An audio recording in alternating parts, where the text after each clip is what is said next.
Hey guys, and welcome to my channel. Thanks for coming on back. So in today's video, we're going to be talking about my VBAC story. But before then, I'm just going to give you a little minute to subscribe. Well, have you done it yet? Subscribe. All right, so let's just get into it. So I'm going to talk a little bit, let me give you a little backstory. So with my first son, I was originally supposed to have a natural birth at a birthing center. It didn't really work out. I was in so much pain, I decided to go to a hospital. They gave me an epidural, I got Pitocin. I made it to 10 centimeters, pushed for 4 hours, and unfortunately, he just did not move down the birth canal. So unfortunately, I had to have a C-section, which was just traumatizing. I felt like I had PTSD afterwards. It was just a lot to take in. And I mean, a C-section is a big surgery. I've never had surgery before. I didn't know how it would feel. It was very overwhelming. So fast forward to 5 months postpartum, I find out I'm pregnant. I know, smart girl. I find out I'm pregnant. So immediately I start searching for a provider who's going to be VBAC friendly. I met with 2 providers who were in smaller offices where they were the only physicians. They told me that they didn't think that I was a good candidate, which like really bummed me out because, after asking other people, they were like, oh, these doctors are great. They're all about VBACs. Well, they told me that I wasn't a good candidate because I didn't have my babies. They weren't going to be 18 months apart from birth to birth. So they just were like, no, this isn't going to work. So I shopped around a little bit more. I ended up coming in contact with a midwife group with a local hospital system we have here. They saw me and they asked me some questions about my background, my first pregnancy, and they thought that I was a great candidate, which was just phenomenal. I was so ecstatic. So fast forward, I'm seeing these women. I get to 20 weeks. I decide to lock in a doula. I'm like, okay, I got a doula. I got this. Let's just keep going. So I'm with my doula. I'm working with my doula. I'm doing I'm going to the chiropractor. I'm getting my massages. I'm on my exercise ball. I'm doing like all these things. So fast forward again to 38 weeks. So 38 weeks, once you're 36 weeks, you see them once a week. I get to 38 weeks. I go to my appointment. And there's this midwife, which is a group. So, you see a couple of midwives. I'd seen this midwife a couple of times before this time, and she was always really nice. But so I see her this time. She checks me. She checks my belly, the growth, the heartbeat, all the regular stuff. And she's just like, you're getting close. And you know what they say, the closer your kids are together, the more likely, your baby's going to come earlier. Keep in mind, in my head, I'm like, this baby isn't coming. I hadn't been having Braxton Hicks. I didn't even have a premonition. I nothing. I was just like, this baby's not coming, lady. You are barking up the wrong tree. So I'm like, yeah, okay. I doubt it, but I'll let you know. I'm thinking she's crazy. I'm like, this baby's going to come in 42 weeks with my luck. I just did not think that this baby was coming on time. Also, just a side note, I did not have a cervical check, so I had no idea if I was even dilated. This midwife group, they didn't do cervical checks unless you were over 40 weeks. So fast forward 39 weeks on the day. So 39 weeks, I'm getting my hair braided. I'm at my house, I'm getting my hair braided. Cause most Black women, they get their hair braided before they go into labor because it's just easier to maintain. So braiding takes about 7 to 8 hours. So the first 5 to 6 hours, I'm in a chair. Really, I'm fine. I really didn't feel, besides the usual discomforts of pregnancy, I really didn't feel too bad. So I was just like, okay, whatever. But the last hour or two of her braiding my hair, I started having Braxton Hicks, and I'm like, ugh. I'm a little uncomfortable. Maybe I'm just dehydrated because I'm not drinking water like I normally do. I'm like, okay, whatever. And also I had to go to work the next day. So I was like, I don't have time for any fake labor. I got things to do. So fast forward to right after she's done with my hair, I'm like, okay, well, I still have a few more errands to run. So my husband has the baby. I run to Pottery Barn to pick up these towels that I needed because I had them monogrammed. So I'm at Pottery Barn. I'm talking to the ladies. I'm like, I don't have a baby name. Can you help me? Any suggestions? What do you think about the names that I'm picking? Because at this point, I hadn't had a baby name locked in. I had like maybe 4 or 5 names that I was kind of like, okay, this could work, this may work. I just wasn't set on anything like yet. So I'm just, haha hee heeing. And I get in the car, I come home, and like I pull in and I'm like, God, I feel uncomfortable. So I tell my husband, I'm like, I feel uncomfortable. He's downstairs making dinner. I was like, I'm just gonna like lay down for a little bit. Can you just hold the baby or just keep our oldest son until I kind of like calm down and feel a little bit better? He's like, yeah, that's fine. So I'm laying in bed and I'm kind of feeling like this constant tightening. It's pretty rhythmic at that point. But I didn't think to like start like counting them because I'm like, it still seems like they're kind of like far apart. So I'm not going to stress it too much yet. So I'm like, all right, girl, you're okay. So I end up calling my friend and I'm like, hey, maybe this week, you might want to get ready to get Maverick because I think this may be the week that I go into labor. I'm starting to feel really uncomfortable. I'm just giving you a heads up. She tells me, okay, girl, we'll be ready because she has another son. She has a son as well who's the same age as my son. They're literally 9 days apart. So once that happens, like I'm laying down and I start feeling like even like a little bit, I start feeling even worse. I'm like, okay. So I call my mom just to like shoot the crap with her. I'm like, okay, like, I just need to get my mind off this pain. Maybe I'm just being dramatic. I don't know. I hate everyone. I'm a little dramatic. I'm like, maybe I'm just being a little dramatic. Maybe it's not really that bad. There's no way this is labor. Like in my head, I'm like, there's just no way. I'm a week early. There's just no way. So I call my mom and she's like, you could be in labor. I was like, no, I don't think so.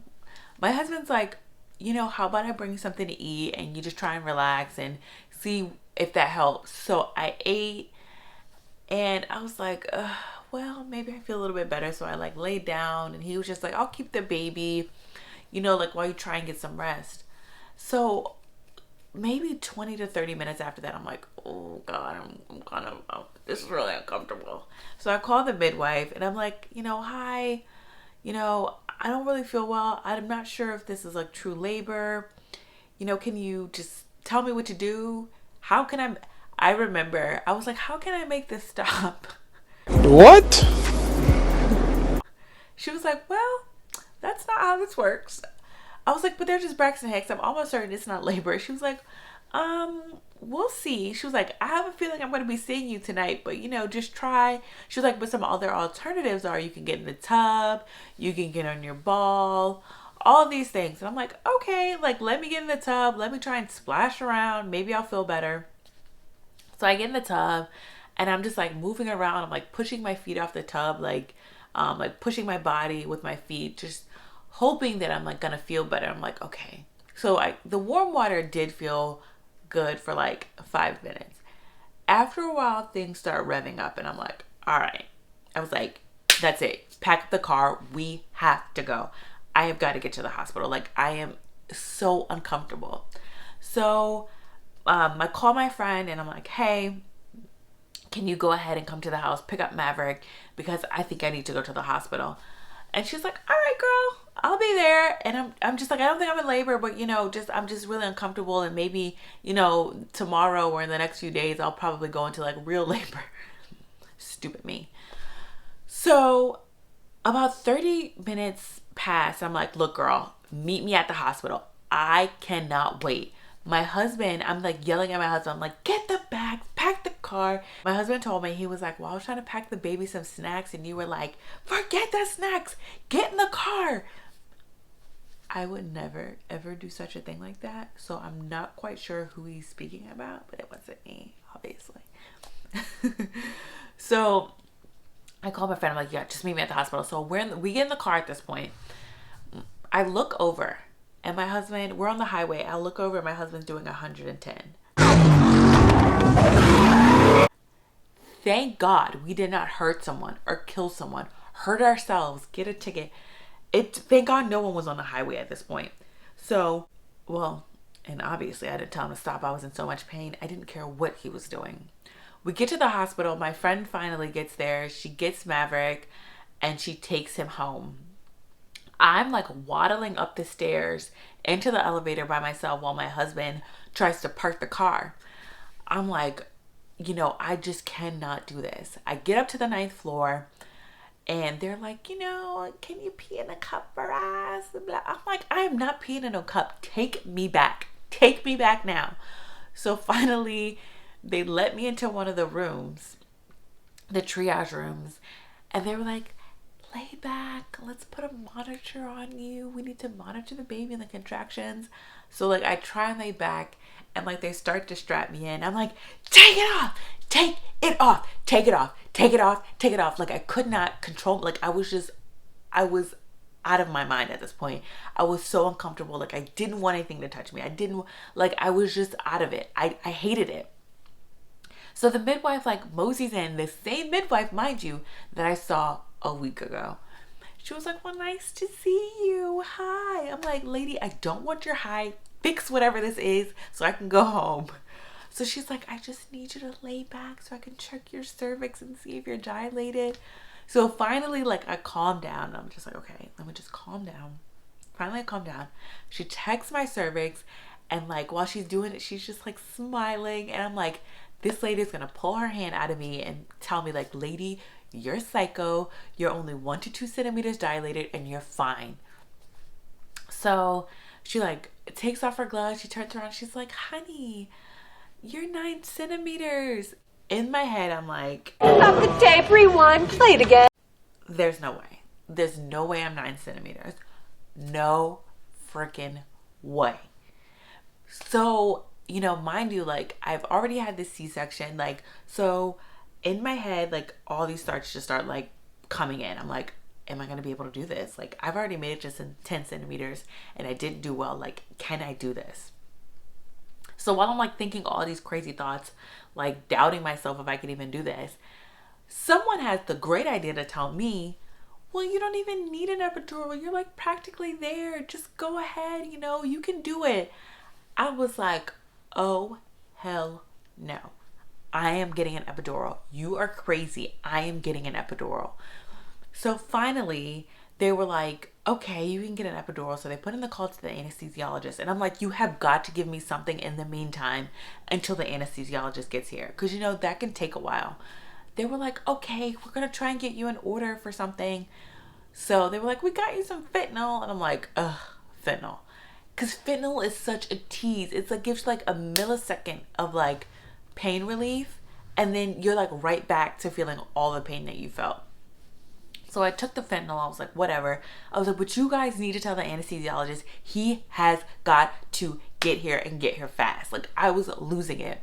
So finally the anesthesiologist gets in here and there's 2 of them. I'm assuming the guy who was actually doing like the epidural itself, I'm assuming he was like a resident or he was in some kind of training because he was taking a really long time. So I'm like, dude, can you just put it in? Just please, just put it in my cup. Just come on, like go faster, go faster. How many centimeters is she at? She's 9. Probably closer to 10 now. Yeah, so if you could just like hurry up and stab me, I'd appreciate it. And he's like, you know, I'm trying. And I'm like, oh.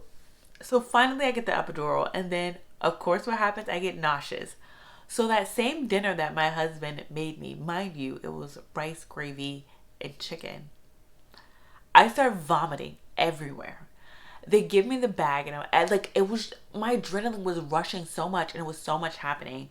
Like I couldn't puke in the bag. I was just like, ugh, just like, it was just so bad. It was everywhere. So I made the worst mistake ever. And I threw up in my nurse's hair. I felt so horrible. I was like, this lady is going to kill me. She's going to kill me. She's going to like give me all the bad nurses. She's not going to want to be my friend. She's going to treat me so horribly. She's going to hate me. But thank God she didn't. Like I threw up in her, oh my God, I threw up in her hair. She had a nurse like come take over. She took a shower. She came back and she was like, we're going to get this baby out. You're going to be fine and blah, blah, blah. I was like, thank God this lady was so nice to me because it was, oh my God, I felt so horrible. So once I stopped puking and I relaxed, they let me sleep for like an hour. So they come back, they check me, and I was 10 centimeters, and the baby was low enough where I could start pushing. Initially, like the first like 30 minutes, like I'm pushing, and they're like, you know, sweetheart, you're pushing wrong. You know, you've got to like push like you have to poop. Keep in mind, my biggest fear was pooping on the table. I did not want to poop on the table. I just didn't want to do it. It just, just the thought of it just grossed me out. So I'm pushing, and I'm like, sweetheart, you're doing it wrong. You got to push this way, like push like you're taking a poop. So at this point, like I start to get like really anxious, very doubtful. I was like, I can't push. I can't do it. I'm going to have another C-section. Like I start like doubting myself. I'm like, I'm going to have another one. This is just going to be what it is. So finally I'm like, okay, you know what? Screw it. I poop on the table. I poop on the table. I don't want a C-section. So finally, like I start pushing like I have to take a poop. Of course I pooped as well. But the baby starts moving. Thank God the baby starts moving. So the baby's just like moving down, and everyone is like so supportive. They're like cheering me on. My midwife is just like, you can do this. It was just like, it was the greatest experience. Like, I'm gonna cry just thinking about it.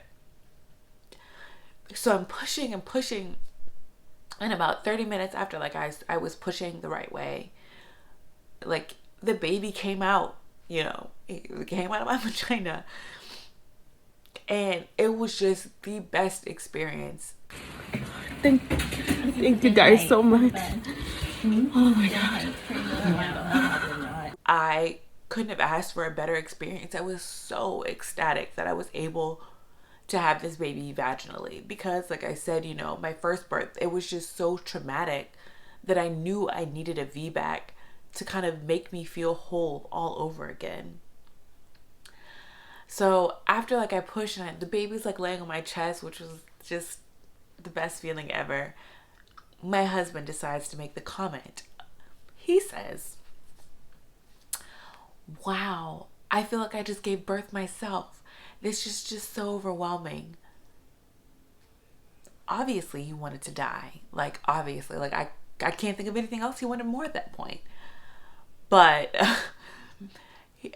after I laughed that off, and I was like, dude, really? You did nothing but like sit here, like relax.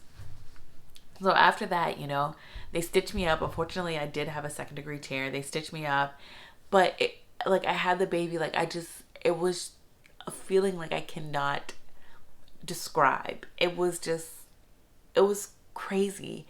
And it was just so surreal, because unlike with my C-section, I don't remember anything. Like I was so drowsy the whole time. Like I was barely awake. This baby, like I just saw everything. Like he was on my chest. I saw my placenta. Like all these like things that you never think you needed until it happens. Like that's what happened for me.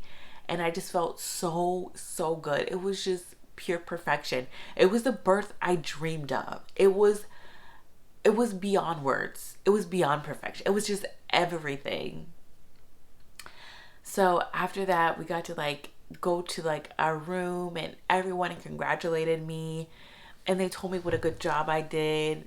Even with the lady whose hair I puked in. It was just the greatest experience, and I'm just so happy that it happened to me. So guys, that's it for this video. Thank you for watching if you got this far, and I hope, you know, this story was encouraging to you and to any of you mamas who are looking to have a successful VBAC. Just know that you can. Just find a great provider, someone who's going to support you, and you can do it. You can do it. So if you like what you saw today, please don't forget to like, comment, and most importantly, subscribe, and I'll see you guys next time. Bye.